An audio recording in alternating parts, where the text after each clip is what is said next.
Buenos días, Dios les bendiga. Vamos a continuar con nuestro estudio del Evangelio de Marcos. Estamos en el capítulo 14. Terminamos la semana pasada el capítulo 13, entonces vamos a leer el capítulo 14. No, perdón, estamos en el capítulo 14 desde la semana pasada. Vamos a leer del versículo 10 al versículo 11. Entonces Judas Iscariote, uno de los 12, fue a los principales sacerdotes para entregárselo. ¿A quién iba a entregar? Judas, a nuestro Señor Jesús, ¿cierto? Ellos al oír se alegraron y prometieron darle dinero, y Judas buscaba la oportunidad para entregarle. Dice aquí, esta mujer apreciaba en gran manera al Salvador. Recuerden que antes de este versículo 10 estamos leyendo o leímos que en Betania una mujer, se cree que fue María, ungió al Señor Jesús, ¿cierto? Con un perfume muy costoso. Y eso demuestra que ella apreciaba en gran manera al Señor. Mi esposo me estaba contando de un estudio bíblico que hicieron los caballeros en la iglesia, hablaban de este pasaje y era mucho dinero el precio de ese perfume. Se creía pues que era como un año de salario, ¿cierto? Pero adicional para esta familia eso era como una herencia, perdón, que les habían dejado. Entonces imagínense ella dar eso, lo que tenía su familia, si era una herencia, dar esa herencia para el Señor. Apreciaba muchísimo al Salvador, ¿cierto? En cambio, dice William, en cambio Judas lo consideraba muy poco. Aunque había vivido con el Señor Jesús, esta mujer no vivió con el Señor Jesús. Se cree pues que era María, la hermana de Marta y Lázaro. Ellos vivían en Betania, pero sí tenían mucha relación con el Señor, sí eran muy amigos, muy cercanos, pero no vivían con Él. No dormían en la misma habitación con el Señor, no comían a la mesa frecuentemente o todos los días con el Señor, como lo hacían los discípulos, entre ellos Judas. Por al menos durante un año, no vuelvo a leer, aunque había vivido con el Señor Jesús por al menos durante un año y no había recibido más que bondades de parte de él, Judas se presentó ahora a escondidas a los principales sacerdotes como la oferta de entregar al Hijo de Dios a traición en manos de ellos. Ellos aprovecharon su oferta bien dispuestos y se ofrecieron a pagarle por su perfidia. Todo lo que tenía que hacer ahora era ajustar los detalles, planear en qué momento. Ay, no, qué peligro, ¿cierto? Porque recuerda lo que dice el Salmo 1. Bienaventurado el hombre que no anduvo en consejo de malos, ni en silla de escarnecedores se ha sentado. Este Judas fue y se sentó con los escarnecedores a planear cómo iba a entregar a nuestro Señor Jesús. ¿Cuánto le iban a pagar por entregar a nuestro Señor Jesús? Versículo 12 al 16. El primer día de la fiesta de los panes y levadura, cuando sacrificaban el cordero de la Pascua, sus discípulos le dijeron: ¿dónde quieres que vayamos a preparar para que comas la Pascua? Y envió 2 de sus discípulos y les dijo: id a la ciudad y os saldrá al encuentro un hombre que lleva un cántaro de agua. Seguidle. Y donde entrare, decida al señor de la casa: el maestro dice, ¿dónde está el aposento donde he de comer la Pascua con mis discípulos? Y él os mostrará un gran aposento alto ya dispuesto. Preparad para nosotros allí. Fueron sus discípulos y entraron en la ciudad y hallaron como les había dicho y prepararon la Pascua. Vamos a desarrollarlo. Aunque la cronología exacta no es segura, probablemente se ha llegado al jueves de la semana de la Pascua. Los discípulos no eran muy conscientes de que esta Pascua sería el cumplimiento y culminación de todas las Pascuas que jamás se había celebrado. Se presentaron al Señor para pedirle instrucciones acerca de dónde celebrar la Pascua. Él entonces envió a 2 de sus discípulos a Jerusalén con instrucciones para encontrar un hombre que llevaría un cántaro de agua. Una rareza, porque en ese tiempo quienes cargaban el agua eran las mujeres. ¿Recuerdan a la mujer samaritana?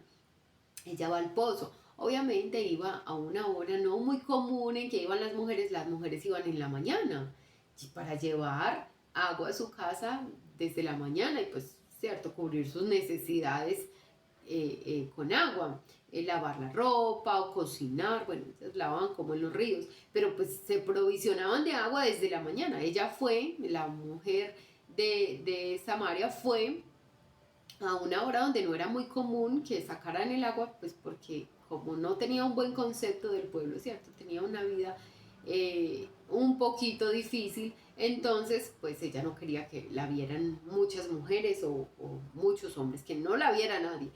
Pero miren que eran las mujeres las que iban por agua, entonces esto era una rareza, que un hombre fuera a sacar agua, por cuanto solían ser las mujeres las que iban a buscar agua. Este hombre les conduciría a la casa adecuada. Entonces esto nos habla de la soberanía de nuestro Dios, cómo él sabía que iba a ser un hombre.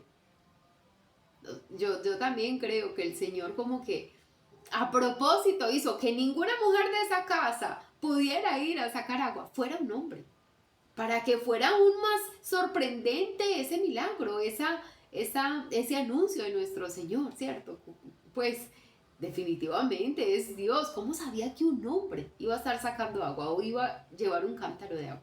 Luego debían pedir al dueño de la casa que les mostrase aquella estancia donde el maestro podría comer la Pascua con sus discípulos. Es maravilloso ver al Señor escogiendo y mandando de esta manera.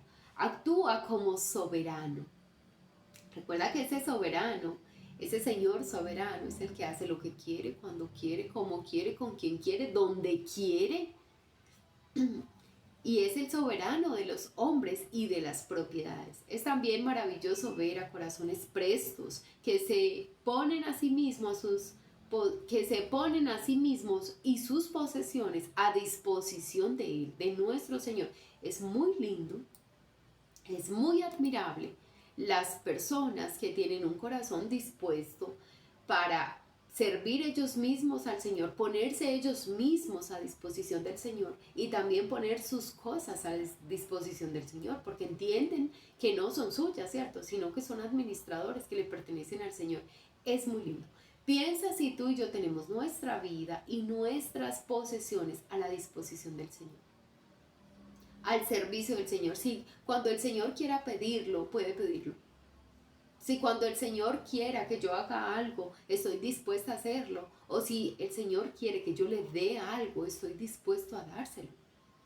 Eso es lo que debemos examinarnos nosotros. Porque a veces no queremos sacrificar nada y otras veces no queremos dar nada.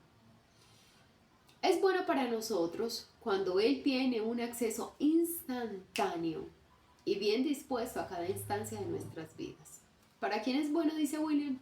Para nosotros. Es bueno para nosotros cuando el Señor tiene acceso instantáneo a nuestra vida o a nuestras cosas. Es bueno para nosotros.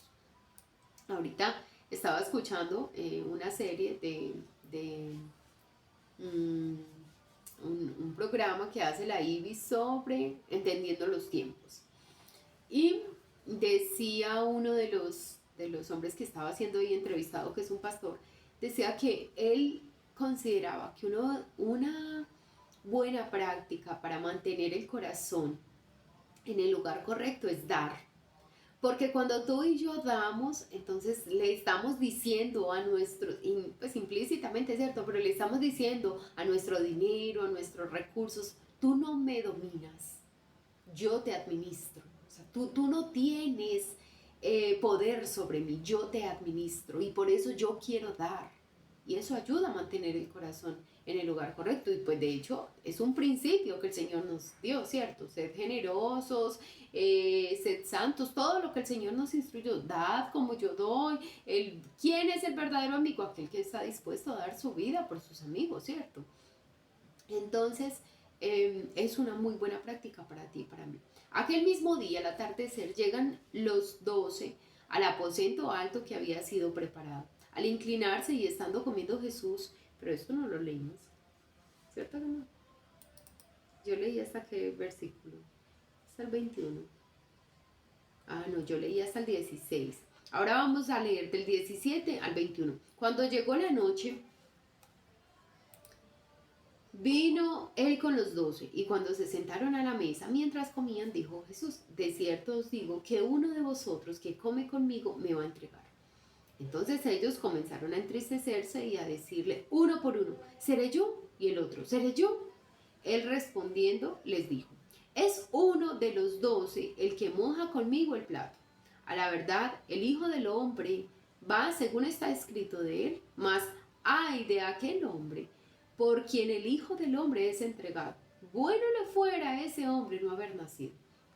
Y mientras comían, Jesús tomó pan y bendijo y lo partió y les dio diciendo: tomad esto, tomad, esto es mi cuerpo. Y tomando la copa y habiendo dado gracias, les dio y bebieron de ella todos. Y les dijo: esto es mi sangre del nuevo pacto, y del nuevo pacto, que por muchos es derramada. De cierto os digo que no beberé más el fruto de la vid hasta aquel día en que lo beba de nuevo en el reino de Dios. Hasta el versículo, bueno, leí hasta el 25. Leamos hasta el 26. Cuando hubieron cantado el himno, salieron al monte de los olivos. Aquel mismo día, al atardecer, llega con los 12 al aposento alto que había sido preparado. Al reclinarse y estando comiendo, dijo Jesús que uno de los 12 discípulos le iba a traicionar. Todos reconocieron las malas propensiones de sus corazones y de su naturaleza. Con una sana desconfianza de sí mismo, cada uno de ellos preguntó si era él el culpable. Jesús desveló entonces que el traidor era el que mojaba el pan con él en el plato, es decir, aquel, quien él le diese el bocado de pan. El Hijo del Hombre dijo iba a la muerte tal como estaba predicho, pero la sentencia sobre su entregador sería dura. De hecho, más le valdría a ese hombre no haber nacido. Versículo 22 y 25.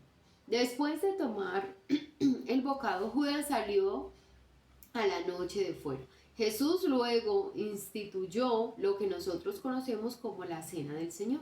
Su significado queda hermosamente delineado en estas 3 palabras. Tomó la humanidad sobre sí mismo. 2, partió, estaba a punto de ser entregado sobre la cruz. 3, dio, él se dio a sí mismo por nosotros. Ay, qué lindo, mira. Cuando dice la Biblia que tomó el pan, lo partió y lo dio, ¿cierto? Eso representa lo que hizo nuestro Señor Jesús con su propia vida. Tomó su vida, ¿cierto? Él mismo tomó su humanidad, la partió, él mismo se entregó por nosotros para ser partido en esa cruz y se dio, ¿cierto? ¿Por qué se dio nuestro Señor? ¿Por qué se entregó por nosotros? El pan significa su cuerpo entregado. El pan significa su cuerpo entregado. La copa, su sangre derramada. Por su sangre, él ratificó el nuevo pacto. Para él no habría ya más festejos gozosos hasta que volviese a la tierra para establecer su reino. Versículo 26. Al llegar a este punto cantaron un himno, probablemente una porción del gran Halel, los Salmos 113 y 118. Después salieron de Jerusalén, atravesaron el Cedrón y fueron hacia el monte de los olivos. Vamos a leer del versículo 27 al 31. Entonces Jesús les dijo: todos os escandalizarán de mí esta noche, porque escrito está: heriré al pastor y las ovejas serán dispersadas. Pero después que haya resucitado, iré delante de vosotros a Galilea. Ay, qué hermosas estas palabras, ¿cierto? Entonces Pedro le dijo: aunque todos se escandalicen, yo no. Y le dijo Jesús: de cierto te digo que tú hoy, en esta noche, antes que el gallo haya cantado 2 veces, me negarás 3 veces. Mas él con mayor insistencia decía: si me fuere necesario morir contigo, no te negaré. También todos decían lo mismo: sí, Señor, yo también. Yo me uno a esa voz de Pedro. Yo tampoco te voy a negar, así todos se nieguen, así me cueste la vida. ¿Cómo somos ligeros para comprometer nuestras palabras, cierto? Que el Señor nos ayude y nos dé más sabiduría. 27-28. Por el camino el Salvador advirtió a los discípulos que en las próximas horas todos ellos se sentirían avergonzados y atemorizados de ser conocidos como sus seguidores. Sería como había predicho Zacarías. El pastor, el profeta Zacarías, había en el capítulo 13, versículo 7, había hablado proféticamente acerca de lo que iba a pasar. Se hiere al pastor, ¿y qué pasa con las ovejas? Se dispersan. Miren lo que dijo Zacarías en el capítulo 13, versículo 7. Levántate, oh espada, contra el pastor y contra el hombre, compañero mío, dice Jehová de los ejércitos. Hiere al pastor, y serán dispersadas las ovejas, y haré volver mi mano contra los pequeñitos. Entonces Zacarías había anunciado que el pastor iba a ser herido y por ende las ovejas iban a ser dispersadas. Pero les aseguró en su gracia que él no las desecharía. Después de resucitar de los muertos, los esperaría en Galilea. Entonces miren qué lindo, porque dice, el Señor anuncia lo que va a pasar. Él es el pastor. El pastor va a ser herido, hablando del mismo. Las ovejas van a ser dispersadas, los discípulos van a huir, ¿cierto? Ellos sabían que si se quedaban con el Señor Jesús, posiblemente también iban a ser crucificados, porque pues si se aliaban al Señor, se oponían a los líderes religiosos de ese tiempo, o a la enseñanza de ellos, ¿cierto? Porque realmente no era contra una persona. Mira que el problema es que la gente lo toma personal. Ay, es que me dijo, no, es tu doctrina, ¿cierto? Es tu pecado. Claro, nosotros seguimos hablando con la gente, seguimos ayudando a la gente, pero pues no estoy de acuerdo con tu pecado. Es el pecado mismo, es la conducta misma lo que condenamos, no a la persona. Entonces, dice el Señor, voy a ser herido, ustedes van a ser dispersados. Pero aquí les dice con mucha gracia, como cita William, aunque ustedes van a huir, aunque ustedes no van a permanecer fieles, yo no los voy a desechar. Nos vemos en Galilea. Yo voy a resucitar y después de resucitar nos vemos en Galilea. Mira cómo es hermoso el Señor recordándonos que nosotros vamos a fallar. Nos anuncia por anticipado que vamos a fallar para que nos guardemos, ¿cierto? Para que también seamos prudentes, para que no seamos ligeros al hablar. No, yo nunca la voy a fallar, o yo nunca haría esto. Mira, eso es muy delicado. Cuando tú y yo decimos, yo nunca haría tal cosa, ay, yo nunca le sería infiel a mi marido, yo nunca robaría, tú y yo tenemos que guardarnos de eso, porque el ser humano siempre está en tendencia al pecado. El pecado está en nuestro cuerpo, en estos miembros. Todavía sucumbimos al pecado. ¿Qué debemos hacer, Señor? Líbrame. Mira que el Señor Jesús, cuando les enseña a los discípulos el Padre Nuestro, no dice, no voy a pecar ni voy a caer en tentación. Dice, líbrame de la tentación, líbrame del mal, guárdame del mal. Es una dependencia del Señor, no es en nuestras fuerzas, porque somos seres humanos, porque tendemos al pecado. Entonces es por la gracia del Señor, es en una comunión con el Señor que Él en su misericordia nos ayuda y nos guarda de la tentación y del pecado, ¿cierto? Nos ayuda a tomar buenas decisiones y cometer menos errores, pero no en nuestras fuerzas. Entonces, pero es muy lindo entender que aún cuando tú y yo pequemos, tenemos abogado para con el Padre, no nos desecha. Ahí está el Señor trabajando en nosotros. Versículos 29 y 30, Pedro reaccionó indignado ante el pensamiento de negar al Señor. Los otros quizá, pero él, Pedro dijo, pues de pronto los otros lo niegan, pero yo voy a negar al Señor. Nunca. Jesús corrigió nunca. Aún pronto. Ay, Dios mío. Pedro dijo, yo nunca te negaría. El Señor le dice, pronto me vas a negar. Cambia ese nunca de Pedro por un pronto. Ay, Dios mío. Qué susto, de verdad qué susto. Antes de que el gallo cante 2 veces, Pedro habría negado al Señor 3 veces. Versículo 31. Es absurdo, exclamó Pedro. Moriré, pero no te negaré. Pedro no fue el único en lanzarse a esta ruidosa jactancia. Todos emitieron esta precipitada protesta, llena de confianza propia. Mira dónde está el problema. En esa confianza propia. Cuando tú y yo creemos que no, yo no haría eso. No, es que yo sería incapaz. Pues mira cómo si somos propensos a pecar. Mira cómo sí podemos fallar. Entonces no podemos poner nuestra confianza en nosotros, creernos firmes. Dice la Biblia, el que crea estar firme, mire que no caiga. Nunca olvidemos esto, porque no somos diferentes, no somos diferentes a Pedro, no somos diferentes a los discípulos. Posiblemente tú y yo, si hubiésemos nacido en el tiempo de nuestro Señor Jesús, seríamos alguno de estos dos. Uno, los que dicen crucifíquenlo, o dos, uno de los discípulos que sale corriendo cuando prenden al Señor Jesús. Tú y yo seríamos uno de esos dos. Entonces, por eso debemos tener cuidado de nosotros. Y mira que Pablo una vez, creo que es a Timoteo que le escribe, dice, ten cuidado de ti y de la doctrina. Ten cuidado de ti. Mucho cuidado con confiarte en tus propias fuerzas, en que yo puedo. Mira, cómo tú y yo nos aseguramos que no estamos confiando en nosotros. Cuando tenemos una relación con Dios, cuando tenemos una dependencia del Señor, cuando vamos a tomar una decisión, por sencilla que nos parezca, y lo que hacemos es consultar al Señor, Señor, mira este asunto. Yo estoy pensando hacer esto, Señor, tú lo apruebas. Si tú lo apruebas, háblame o dame tu paz, confírmame.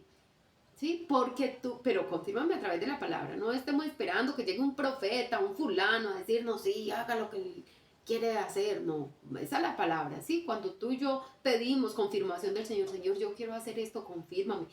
Puede ser que el Señor hable a tu corazón, puede ser que tú sientas paz, puede ser que a través de su palabra te hable. Entonces, es muy importante no confiarnos en nosotros, nuestra propia confianza, sino depender del Señor en cada asunto de nuestra vida. Nunca olvidemos esto porque no somos diferentes. Hemos de aprender la cobardía y la debilidad de nuestros corazones. Debemos reconocer con mucha sencillez que somos débiles, que somos cobardes. Entonces, por eso, depender del que es fuerte, del que es todopoderoso, del que nunca siente temor, del que todo lo puede, del que sabe todas las cosas, conoce mi presente y mi futuro y mi pasado. Por eso depender de él. Vamos a leer del versículo 32 al versículo 42. Vinieron pues a un lugar que se llamaba Getsemaní y dijo a sus discípulos, sentaos aquí entre tanto que yo oro.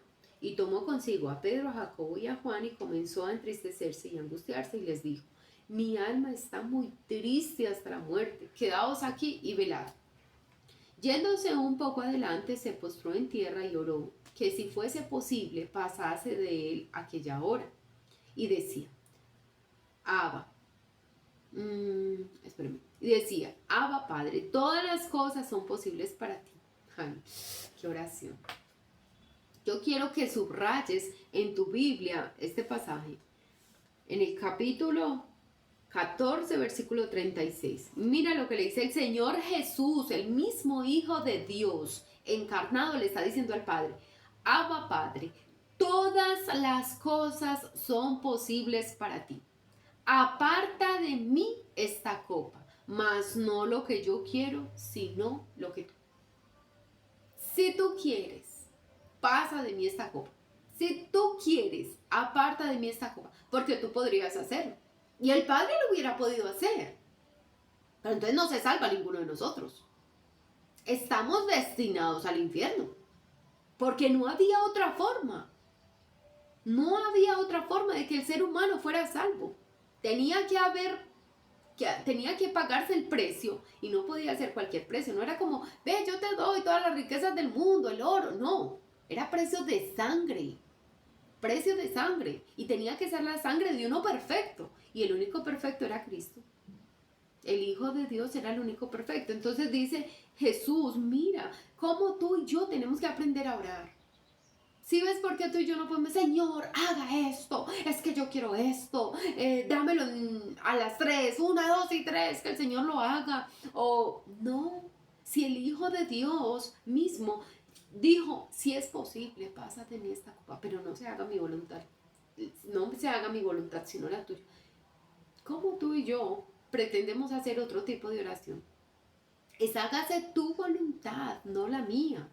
Vino luego y los halló durmiendo y dijo a Pedro, Simón, ¿duermes? ¿No has podido velar una hora? Velad y orad para que no entréis en tentación. El espíritu a la verdad está dispuesto, pero la carne es débil. Otra vez fue y oró diciendo las mismas palabras. ¿Qué volvió a decirle? Abba, Padre, todas las cosas son posibles para ti. Aparta de mí esta copa, mas no lo que yo quiero, sino lo que tú. No se haga mi voluntad, sino la tuya. Versículo 40. Al volver otra vez los halló durmiendo, porque los ojos de ellos estaban cargados de sueño y no sabían qué responder. Vino la tercera vez y les dijo, dormid ya y descansad.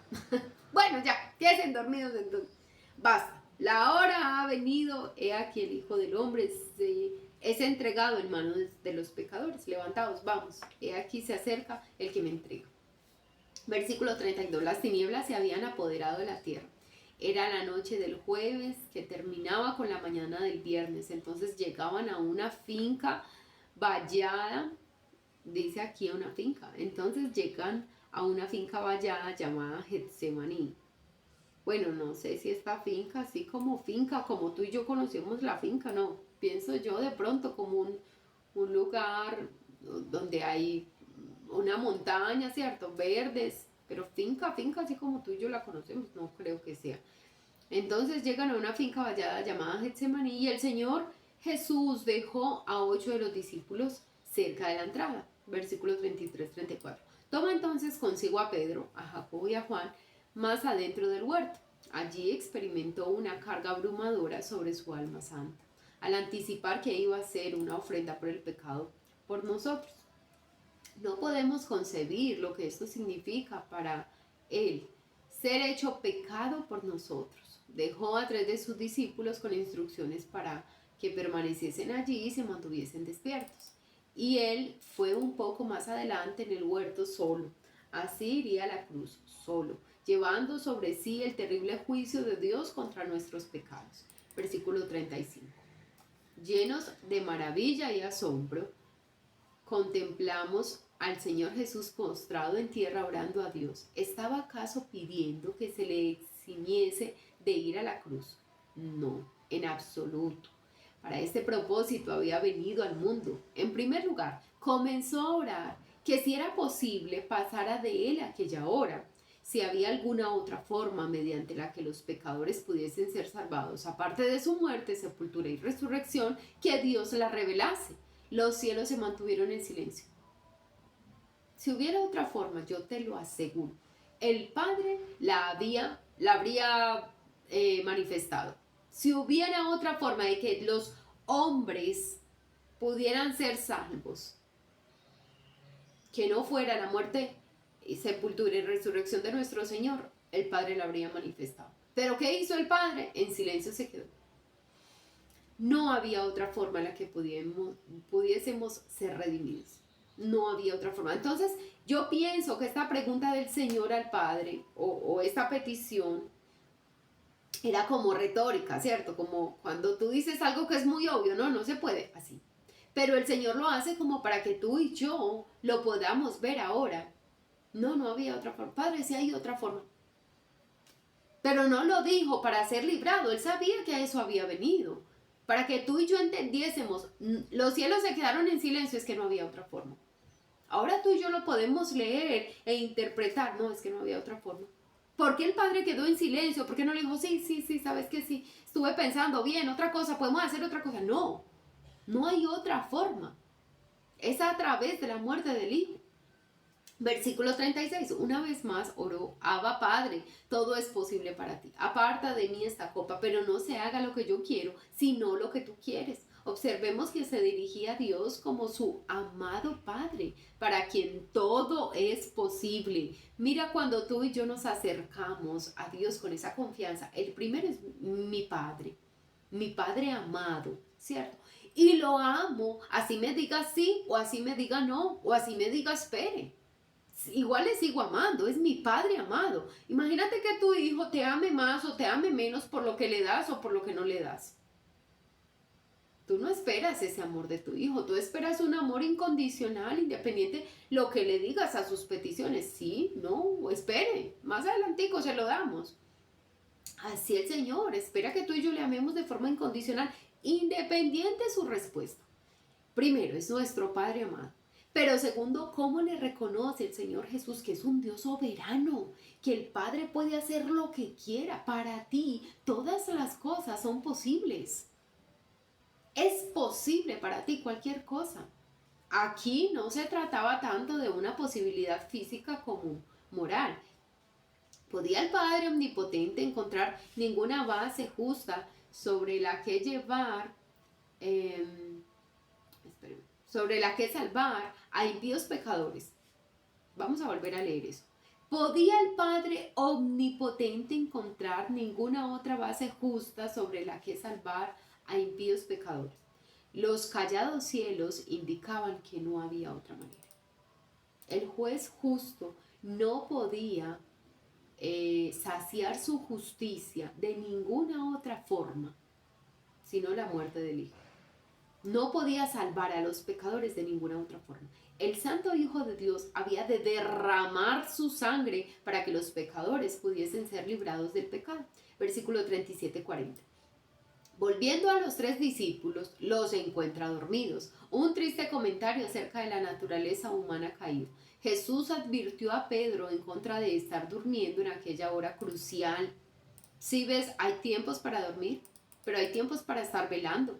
Tú te encuentras en una situación difícil, es tiempo de estar velando y no quiere decir que el resto del tiempo no, pero hay momentos para dormir. Hay momentos en los que hay que estar velando. Estás pasando por una tentación. Estás siendo tentado con algo. Es el tiempo de estar velando, no durmiendo. Porque si tú y yo dormimos cuando hay que velar, entonces sucumbimos a la tentación. Por ejemplo, el rey David, que hablábamos la semana pasada. Era tiempo de que los reyes iban a la guerra. No estaban en la guerra. No estaba haciendo lo que tenía que hacer. Y cayó y pecó. Tú y yo tenemos que estar alertas y es el tiempo de orar. Y estos tiempos sobre todo, es tiempo de orar. Tenemos motivos de sobra. A veces yo pienso que el Señor permite cosas difíciles en nuestra vida porque como que no encontramos muchos motivos para orar. No, pues sí, hay que orar, pero tus hijos.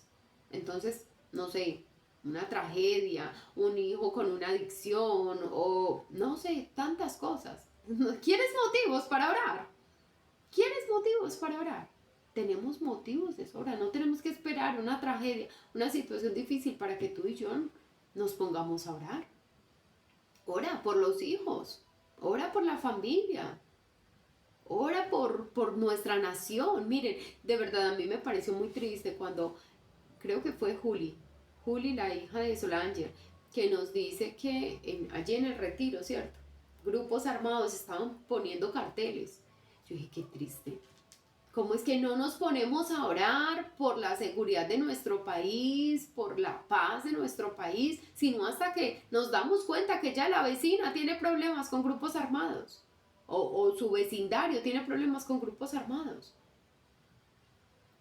De verdad, nos falta comprometernos a orar fervientemente, fervientemente. Solo poco antes, Pedro se había jactado de su firme lealtad. Y ahora, él firmemente dijo, yo no te niego, así me muera. Pero se durmió. Se durmió, ahora no podía ni mantenerse despierto. Si alguien no puede orar ni por una hora, es improbable que pueda resistir a la tentación en el momento de la más extremada presión. Muchos dicen, es que la Biblia no dice cuánto orar, pero el Señor aquí dio una recomendación a los discípulos, no pueden orar ni una hora. No importa cuánto entusiasmo pueda sentir su espíritu, ha de tener en cuenta la fragilidad de su carne. Versículo 41-42, 3 veces regresó el Señor Jesús solo para encontrar dormidos a los discípulos. Luego les dijo, dormid pues y descansad, ya que se va a hacer. Ya basta, ha llegado la hora. Mira, el Hijo del Hombre es entregado en manos de los pecadores. Con esto se levantaron como para irse, pero no tuvieron que andar mucho. Vamos a dejarlo ahí. Vamos a orar. Amado Señor, muchas gracias por esta tu palabra. Muchas gracias, Señor, por hablar esta mañana en nuestro corazón. Señor, hoy reconocemos que somos débiles, que somos frágiles, que hemos pecado, Señor, que nos hemos confiado en nuestras propias fuerzas, en nuestras propias capacidades, Señor. No hemos dependido de ti, por eso, Señor, tantas veces hemos sucumbido al pecado, hemos pecado gravemente contra ti, contra otros, Señor, y muchas veces estamos acarreando consecuencias de esos pecados. Entonces, hoy te pedimos que nos perdones y que nos ayudes. Nosotros de verdad queremos vivir para ti, queremos tener esa humildad, esa, esa sencillez, Señor, de depender de ti todo el tiempo, de entender que somos seres humanos y que podemos tropezar y que necesitamos depender de ti, Señor, porque tú eres el que nos da la fuerza y nos capacita, Señor, para vivir una vida de santidad. Gracias, Señor, por tu palabra. Te pedimos que esa palabra haya caído en buena tierra. Dile, Señor, yo quiero ser buena tierra, y que esa palabra, esa semilla que ha sido sembrada hoy en mi corazón, que es tu palabra, dé fruto, y que dé fruto abundante para tu gloria y para tu honra. En el nombre de Jesús, amén y amén.